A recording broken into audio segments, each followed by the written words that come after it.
हमारे जी इसमें 15-16 आर्किटेक्ट बैठे हैं हमारे जी, जो घर बनाते हैं और पूरे घर का निर्माण आदि, भवन निर्माण आदि का कार्य करते हैं। तो ये मथुरा वृंदावन ये एसोसिएशन होती है, तो यूपी की अलग अलग जगहों से, मुजफ्फरनगर, नोएडा, इधर अलग अलग जगह वाराणसी आदि से उनके प्रधान प्रधान आए हुए हैं। इनका ऐसा कहना था कि अपने काम को और बेहतर कैसा बना सकते हैं और लाइफ में और ज़्यादा हम अच्छे से कार्य कर सकें, इसलिए क्या। देखो, अध्यात्म वृत्ति में जब तक हमारी बुद्धि में परोपकार की भावना नहीं होती, स्वार्थ बुद्धि, धन प्रधान बुद्धि, तो बुद्धि का विकास नहीं होता। जो बुद्धि का विकास होता है वो परोपकार की भावना से होता है और भगवत संबंध से होता है। धन संबंध से तो बुद्धि का विनाश होता है। अगर हम केवल धन पर बुद्धि ले लेते हैं तो हमें पतन के मार्ग में ले जाती है, चाहे वो कोई भी हो, किसी भी पद पे हो।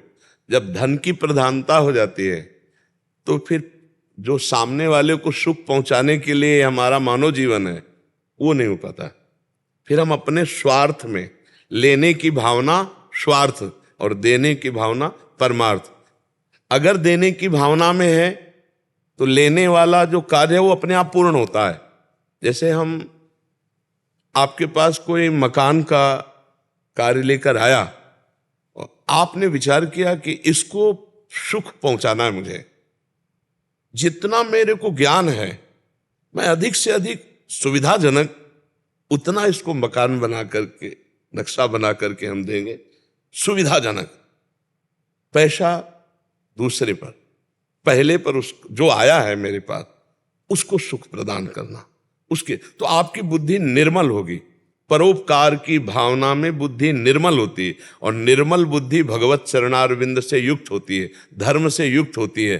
तो वो आपके भी हृदय को चिंता, शोक, भय, विषाद इनसे रहित करेगी और दूसरों को भी सुख पहुंचाएगी। और जब धन की ही केवल प्रधानता होती है तब ये चिंता, शोक, भय आप में लौट करके आ जाएगा और दूसरे भी असंतुष्ट हो सकते हैं केवल धन की प्रधानता रखने पर। तो हमें सबसे पहली बात रखनी है कि हमें जितना ज्ञान भगवान ने दिया है जिस विषय का, हम दूसरों के सुख के लिए धन की प्रधानता न रख करके करें। जैसे डॉक्टर है, धन की प्रधानता कर ले तो मरीज को सुख देने वाली बात नहीं रह जाएगी। न्यायाधीश है, धन की प्रधानता कर ले तो फिर न्याय सही नहीं कर सकता। वकील है, धन की प्रधानता कर ले तो सही वकालत नहीं कर सकता। मास्टर है, धन की प्रधानता कर ले तो सही शिक्षा नहीं दे सकता। जो जहां है वो तभी सफल हो सकता है जब हमारी परोपकार की भावना हो, दूसरे को सुख पहुंचाने की भावना हो। और धन तो गौड़ विषय है और जिसके मुख्य धन होता है तो फिर वो सफलता नहीं होती। जीवन अशांत और मृत्यु तुल्य जीवन है जिनको सौभाग्य समझ रहे हैं। गाड़ी पे चलना, भोगों को मनमानी भोगना, मदिरा पान करना, रुपया पैसा के सब मनोरंजन, कितने दिन, आखिरकार मृत्यु तो आएगी ही ना। तो परमार्थ के लिए तुमने क्या किया? स्वार्थ के लिए तो अधर्माचरण किया। तो इसीलिए हम प्रार्थना करते हैं कि तुम्हारा जीवन राष्ट्र का जीवन है। आप हमारे भारत के एक हिस्सेदार हैं। हर भारतवासी भारत का एक हिस्सेदार है, चाहे वो किसान क्यों ना हो, चाहे कोई क्यों ना हो। आप जितना आपको कार्य मिले उसमें परोपकार की भावना करते हुए और प्रधानता भगवान की प्रसन्नता रखें कि भगवान इस रूप में आए हैं और मुझे सेवा दी है, तो अर्थ तो मिलेगा ही और हमारा परमार्थ भी बन जाएगा और बुद्धि पवित्र हो जाती है। जितना परोपकार किया जाता है उतनी बुद्धि कुशाग्र और प्रवीण होती चली जाती है। तो ये तो बनाना ही है, लेकिन अपने लिए भी एक मकान बनाना है। जो परलोक शरीर छोड़ करके जब हमें यहाँ से जाना है तो यहाँ की ना पढ़ाई साथ जाएगी, ना यहाँ का मकान साथ जाएगा, ना यहाँ का रुपया साथ जाएगा, ना यहाँ का कोई मित्र साथ जाएगा। आपका किया हुआ आचरण जाएगा। अब आप क्या अपने लिए तैयार करते हैं? नरक, स्वर्ग या भगवान का धाम? इसके लिए भी हमारी बुद्धि को इस पर भी विचार करना चाहिए। कितने आयु चली गई हमारी, अब पता नहीं कितने मिनट है। दिन नहीं कह रहे, मैं साल नहीं कह रहा, मिनट कह रहे हैं। कितने मिनट हैं, रास्ते में जा रहे हैं, एक्सीडेंट हुआ एक क्षण में, सब कुछ भरोसा इस शरीर का नहीं। तो हमको एक ढांचा तैयार करना है अपने परलोक का भी, और वो होता है परोपकार से और भगवत आश्रय से, भगवत चिंतन से। आप जहां प्रश्न कर रहे हैं, ये अध्यात्म विद्या का गढ़ है, परम धाम वृंदाविपिन, और आप एक अध्यात्म के सेवक से प्रश्न कर रहे हैं। तो अध्यात्म का उत्तर है परोपकार की भावना, भगवान की भावना, और नाम जप करना, अर्थ को गौड़ रखना, धर्म को प्रधान रखना, बस इसी से सब प्राप्त हो जाएगा। आपको अलग से कोई साधना करने की जरूरत नहीं। आए हुए व्यक्ति में भगवान की भावना करके उसको संतोषजनक कार्य देना, उसको प्रसन्नता प्रदान करना।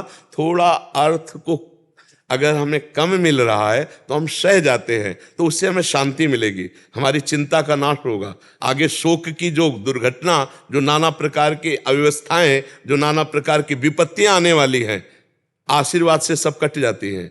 और दूसरे को जो दुख होता है वो हमारी और अव्यवस्थाएं आगे बढ़ाते हैं। तो हमसे किसी का दुखद कार्य ना हो, सबके प्रति सुखद भाव हो।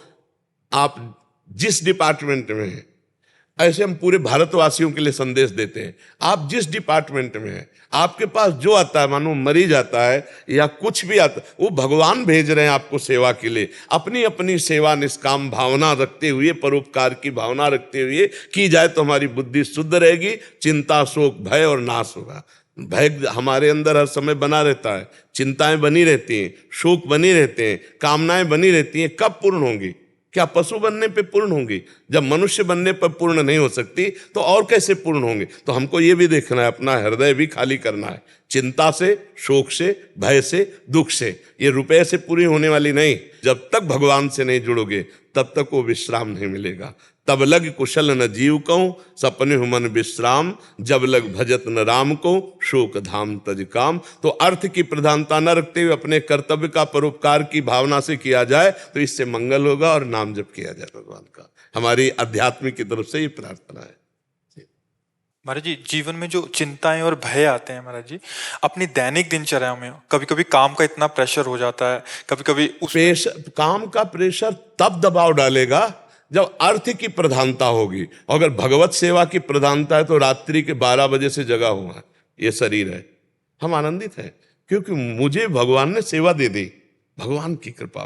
तो अगर हम अपने लिए मानते हैं तो दिमाग में फिर प्रेशर पड़ता है, अर्थ के लिए या अपने के लिए। और जब हम समाज सुख के लिए, तो आप 12 घंटे 20 घंटे लगे रहे तो भी आपको सुख होगा। भगवान ने 20 घंटे सेवा ली हमसे, हम अपने राष्ट्र की सेवा कर रहे हैं, हम समाज की सेवा, तो आपको सुख मिलेगा। जब अपने धन के लिए करेंगे तो प्रेशर पड़ सकता है, धर्म के लिए करेंगे और धन तो गौड़ है, वो तो मिलेगा ही, जाएगा कहां, तो प्रेशर नहीं पड़ सकता। जैसे अभी 2 घंटा और चलता रहे तो हम थकेंगे नहीं, और जहां यहां से हटे तो शरीर में पीड़ा फिर भान होती है कि यहां दर्द है, यहां दर्द है, ऐसा है और हम लगे हैं तो हमें तो वो थकान जो होती है वो वासना की होती है, वो चाहत की होती है। अगर वासना हमारी पवित्र हो जाए, चाहत पवित्र हो जाए तो बिल्कुल थकान नहीं होगी। महाराज जी, जैसे आपका कार्य है महाराज जी, कोई एक क्लाइंट आया, उसको अपनी बिल्डिंग बनानी है, वो अपने बिल्डिंग के लिए इनके पास गया, अच्छे से आपने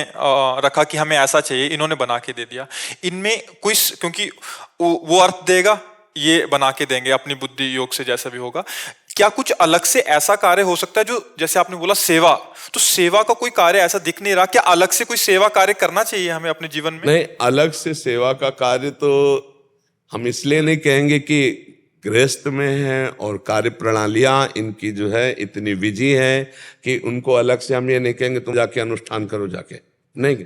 हम यही कह रहे हैं कि पैसा भी वो देगा और कार्य भी वही कर रहे हैं, लेकिन हमारा उद्देश्य है उसको संतुष्ट कर देना, उसको सुख मिले। हम ऐसा ढांचा बनाएंगे उसको सुख मिले, ये हमारा प्रयास है, ये हमारा विचार हमको सुखी करेगा। कार्य तो वही है। और उसके बाद भी वो संतुष्ट हो जाए महाराज जी, मैं इसलिए कह रहा हूं कि एक प्रैक्टिकली जैसे सामने वाला संतुष्ट हाँ। हो जाए, फिर इनके ऊपर कोई दोष नहीं है, ये तो उसकी वासना है, ये तो उसका विचार है, ये अपनी योग्यता के अनुसार पूरा उसको सुख पहुंचाने की चेष्टा की, और इसके बाद जो अर्थ मिलता है वो तो मिलेगा ही, और इसके बाद वो असंतुष्ट हो जाता है, तो ये उसके विचार है। इन्होंने अधूरापन नहीं छोड़ा, इनकी पूर्णता है। तो भगवान इनके हृदय में वो गाली भी देगा ना तो ये मुस्कुराएंगे, इनको वो भगवान सामर्थ्य देंगे, इनके अंदर शीतलता देंगे, यही तो खास बात है। और जब हमसे त्रुटि हो जाएगी तो वो मुस्कुरा के भी जाएगा तो बाद में मेरा हृदय जलेगा। अगर हमारी तरफ से त्रुटि नहीं है तो गाली दे के भी जाएगा तो हमें मुस्कुराहट आएगी। हमने तो प्रयास किया है, पूरा प्रयास किया है, वो समझ नहीं पा रहा है, इस विषय को समझ नहीं पा रहा है कि जो हमने बना के दिया है इसके लिए बड़ा सुखद है, और वो नहीं समझ पा रहा है, दुख का अनुभव कर रहा है, तो उसकी मूर्खता है। हमारी तरफ से हमारे जो ज्ञान में है उसको हम छुपा के न रखे, पूरा का पूरा हमने उसके सुख के लिए संविधान। और महाराज जी, अगर कभी ऐसा असंतुष्टता से वो इनके धन का कि आप जो पैसा बचा हम नहीं देंगे ऐसा कर दे तो कोई बात नहीं, क्षमा कर देना चाहिए, कोई बात नहीं, आप ले जाओ, जाओ, असंतुष्ट मत रहो, खाओ पियो जाके जाओ। भगवान ऐसे आदमी को भेजेंगे जो उससे दुगना दे जाएगा आपको, विश्वास करना हमारी बात को, झगड़ा मत करना। जैसे वो कोई आदमी मतलब प्यार से दे देता, ये मतलब हम तुमने ठीक हमारे लिए नहीं बनाया, हम नहीं देंगे, कोई बात नहीं, आप जाइए, लड़ने की कोई जरूरत नहीं, जाइए। तुम क्या समझते हो तुम्हारे देने से हमारा जीवन चलता है? देनहार कोई और है। यही हम कह रहे हैं, कनेक्शन भगवान का। वो ऐसे आदमी को भेजेंगे कि वो अपने आप लड़ करके आपको दे जाएगा, वो देने में लड़ेगा नहीं, आप ही कीजिए, आप ही कीजिए। हम पक्का कह रहे, पक्का कह रहे, भरोसा जिसे भगवान का है उसका कार्य कभी रुकता नहीं, कभी नहीं रुकता। हम देखा है, जबरदस्ती हाथ जोड़ के प्रार्थना करके वो दे जाएगा। छोड़ो तुम उसे, अगर वो नहीं देता है तो तुम्हारा कोई कर्जा था पूर्वजन्म का, मान लो निपट गया। निर्माण का जो ढांचा बना के हमने दिया और हमको पैसा ले दिया तो निपट गया। झगड़ा नहीं करना कभी, यही अध्यात्म सिखाता है, झगड़ा नहीं करना, मुकदमेबाजी नहीं कर ली, हमको बैर कर लिया तो भय आ जाएगा, भय अंदर सताने लगेगा, चिंता आ जाएगी।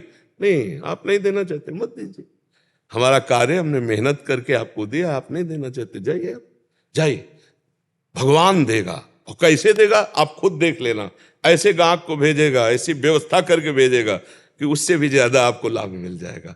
और सबसे बड़ा लाभ है हमारा परिवार स्वस्थ है, हम शांत हैं, हृदय प्रसन्न है, इससे बढ़िया लाभ और क्या है। खूब आप कमाई कर रहे, चाहे जितनी अधिक, घर में गए असंतुष्टता, नाना प्रकार की बीमारी, कलह, अशांति, ये सब अधर्म का लक्षण है। धर्म से चलो, नमक रोटी खाओ, चैन से जियो, चैन से जियो। नहीं, ऐसी ऐसी बीमारियां फैल रही कि पैसा खाते चले जाए नाना प्रकार की औषधियों में, और कभी शांति मिलने वाली नहीं, पूरा जीवन रोगग्रस्त हो जाता है। अधर्म का पैसा नहीं, मेहनत का पैसा, और वो ना दे तो तुरंत क्षमा करो, हमारा कर्जा निपट गया। और देनहार कोई और है, देते रहते दिन रैन, वो सब पूरे ब्रह्मांडों का संचालन करता है, आपका भी पालन करेगा। कई बार क्या होता है, अपन अच्छा बनाते हैं या डिजाइन बनाते हैं तो क्लाइंट को पता नहीं होता, हमें पता है कि क्या अच्छा है, तो हमें उससे कई बार कुछ झूठ बोलना पड़ता है, कुछ डराना पड़ता है कि प्राधिकरण ऐसा कर दूंगा या वो कर दूंगा। बनने के बाद उसे पता चलता है कि नहीं, इन्होंने जो किया है वो अच्छा किया है, तो क्या वो शुरू में बोला गया झूठ? अगर दूसरों के सुख देने के लिए बोला गया है तो गलत नहीं होगा, और अगर दूसरों से सुख लेने के लिए बोला गया है वो गलत हो गया। हम जो जैसे डिजाइन करते हैं तो क्या हमें पता है कि क्या चीज बन के अच्छी आएगी, तो हम उसको बताते हैं, तो उसी चीज में हमें थोड़ा बहुत हाँ, अब उसमें हमारा तो केवल आध्यात्मिक उत्तर है कि सुख देने की लालसा में यदि हमसे कुछ मिस्टेक झूठ बोली गई तो वो क्षम्य है, लेकिन सुख लेने की लालसा में वो फिर निषेध है, फिर नहीं बोलना चाहिए। लेकिन सुख देने, अब हमें पता है कि अगर हम झूठ बोल देंगे इसके प्राण बच जाएंगे तो हम कसम खा के झूठ बोल देंगे, समझ रहे हैं ना। हम जो झूठ बोल रहे हैं इसको सुख मिलेगा आगे चलकर, ये अभी अज्ञानी जान नहीं रहा। अगर हम सही सही बताएं हो सकता है काट दे, अगर हम झूठ बोल के बात बता रहे हैं और वो जब बन के तैयार होगा और इसको सुख मिलेगा, हमारा लालसा उसको सुख देना, तो वो झूठ हानिकारक नहीं होगा। झूठ तब हानिकारक होता है जब हम स्वयं अपने लिए करते हैं, छल करके उसे झूठ बोलकर उससे हम सुख लेने की लालसा, अर्थ लेने की लालसा, वो एक अलग चीज हो गई। लेकिन सुख देने की लालसा से फिर बात बन जाती है। अब जैसे किसी को सीधे हम कहें कि 2-4 माला जपने से कुछ नहीं होना, भजन निरंतर जब तक नहीं होगा तब तक माया का नाश नहीं हो पाएगा, तो अच्छे अच्छे हिल जाएंगे। तो क्या होता है, तुम 5 मिनट केवल जप के देखो, फिर तुम्हारा मंगल शुरू हो जाएगा। अगर 24 घंटे में तुम 24 मिनट मुझे दे दो तो मैं तुम्हें हर संकट से बचा लूंगा। आप समझिए, 24 मिनट उससे हमने भजन करवाना शुरू किया 24 घंटे में। अब धीरे धीरे हम उसको कि देखो अगर इस समस्या का समाधान चाहते हो तो भजन बढ़ाओ, अब 1 घंटे लाओ।